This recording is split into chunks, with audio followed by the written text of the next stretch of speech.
السلام عليكم. والله لا تنسوا ما شاء الله الاعجاب بالفيديو وان شاء الله والاشتراك في ربما القناة نتكلموا في الشريعه والمنهاج يعني باش لنستمر بنشر لكي الناس المزيد ان شاء يفهموا الله. يعني قراءة القرآن الحقيقية.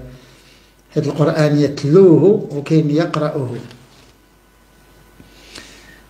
الله سبحانه وتعالى قال للرسول سنقرئك فلا تنسى، ولكن الرسول قال للناس ولو شاء الله ما تلوته عليكم فقد لبثتم فيكم عمرا من قبله أفلا تعقلون.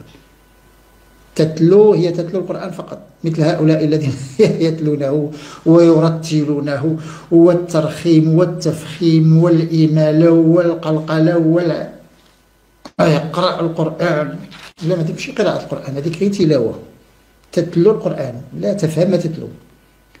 قراءة القرآن أنك تقرأ وتفهم، ولذلك أنا أقرأ القرآن ولا أتلوه. أقرأ عليكم ولكن لا أتلو عليكم القرآن. أن يفهم الناس يا عباد الله، أن يفهم الناس. الله سبحانه وتعالى قال الرسول سنقرئك فلا تنسى. من القراءة ليست هي التلاوة، قراءة مركزة وتعلم ما تقول وتعلم ماذا تقرأ وتفهم ماذا تقرأ. عليه عموما هذا موضوع طويل، سنعود إن شاء الله للقرآن عما قريب وسنفسر القرآن إن شاء الله وسنتكلم في القرآن لا عليكم إن شاء الله. يعني ليس لأن هناك غبار وأن الناس يعني أشياء والله لا تحرك في شعرة، والله لا تحرك في شعرة في رأسي. وأنتم رأيتوني يعني هم الفيديوهات 3 و4 في اليوم، ويعني أنا الحمد لله مبسوط، ويعني أعصابي يعني هادئة، لا أي مشكل، ما فيش مشكل. أتعصب لديني ليس لشخصيتي. لما أتعصب وأتجر للدين، للفهم الخاطئ للمصائب التي تقع، نعم أتعصب، ولكن ليس لشخصيتي، فشخصي أنا أعرف نفسي. هذا هو المشكل اللي وقع لنا في هذا العصر هذا. اقرأوا القرآن يا عباد الله، اقرأوا القرآن. البلدان كلها تسمع القراء. لم يكن القرآن يقرأ هكذا. اللازمة للكلام على القرآن وفي القرآن، ويشرح القرآن ويفسر القرآن. وماذا يفعل؟ يقول لك أنا عندي دكتوراه في الفيزياء النووية، وعندي دكتوراه ثانية في الرياضيات الماتيماتيك كونتيك. شنو هي بالعربية الكونتيك؟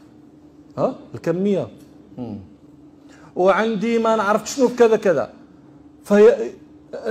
فيحبسوا أنفاسنا، يبهرون بهذه الأسماء، ويبدأ يفسر لنا القرآن. لا، فسر لنا الرياضيات الكمية، ايش بتفسر لنا القرآن؟ ويجد من يتبعه، وعندما يفسر بأشياء لا علاقة، يعني غلط، يفسر بالغلط، بما يشتهي، بما يعني بالذي يريد، لا بالذي يريد الله، لكن بالذي يريده هو. ويجي واحد يقول لك لا، هذاك راه سميتو تيخدم عقله في القرآن. انت اللي كتفسر القرآن، انت اللي قريتي هذا الشيء، انت غير قال قال قال قال قال قال. هو تيخدم عقله، راه استاذ في الرياضيات، هذا راه استاذ في الإحصاء. انت شنو؟ كيفاش انا شنو؟ انا استاذ في التفسير. انا هو جالس يقرني الإحصاء. وهذا الشيء هل يقبل؟ ويقبل من امثالكم الذين يعني تيقول لك احنا تنقراو اللوجيك، احنا عندنا في التفكير اللوجيك، احنا كذا، وصدعوا لنا ريوسنا باللوجيك اللي ما كايناش ملي كتحتاجها. واش يقبل؟ هل تقبل انت ان واحد قاري طب العيون يفسر لك كتاب الشيمي؟ قيقول لك اسيدي شتي انا راه هو اللي اخترع، اللي اكتشفت واحد العصب في العين ديالو بدا يجبد لك في المخيخ ديال العين ديال شي حاجه، انا هو اللي شفتو. ملي كتبهر بدا يفسر لك الشيمي. واش تقبل؟ تقبل واحد تيدير القبص يجي يصاوب لك الجليج في الدار، وقباص هو. كيفاش تقبل واحد تيدير الاحصاء ولا الرياضيات ولا الاعلام تيجي يفسر لك القران؟ علاش هادشي كتقبلو وعلاش الشيء الاخر ما كتقبلوش؟ علاش هاد العقل عندك اذا راه بحال هذاك في جهه، هذاك اللي هضرنا عليه تيا كيعبد وتياكل من بعد، لا داك الشيء تيعبدو. في جهه انت ذكي، وفي جهه انت غبي، في جهه ذكاؤك لا نظير له، وفي جهه غباؤك لا نظير له. كيفاش تقبل؟ واش انت دابا انت يلا دخلتي في سنه الاولى الاحصاء تقدر تقري واحد الماده كما تيقريها الاستاذ ديالك مع انك في نفس الفن ولكن باقي ما وصلتيش لهذاك الشيء.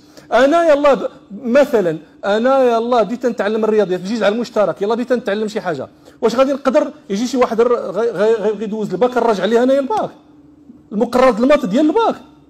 واش ممكن؟ وعلاش هادشي تيتقبل فيما يتعلق بالقران؟ يجي واحد يقول لك ويفسر لك شي حاجه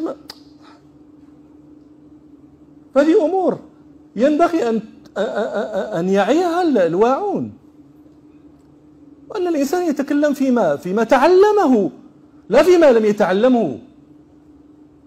واذا كنتي يعني شوف خصك تكون شجاع تخرج لها نيشان تقول له ودي انا راه تنتبع هذا لانه طلقني من كاع القيود، ما ديرش هذه ما تفعلش هذه ودير اللي بغيتي صافي. كون شجاع وقولها.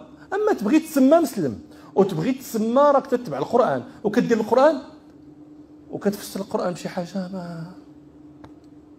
فانا على كل حال هذه انا لا اريد ان اجاوز هذا الكلام الى صراحه، احسب ان هذا شبيه بالصراحه، لكن انا اريد منكم الناس الذين في هذا النوع من المعاهد كما كتخدم عقلك في داك الشيء اللي تتقراه، خدم عقلك. من يجي واحد راه هادشي راه كما تقولوا نتوما لو بها با هادشي راه اليمونتير هادشي، باش واحد ما قاري حتى شي حاجه في هادشي يجي يقريه ليا ونرفض هذاك اللي قاري هذاك الشيء انه يقريه ليا.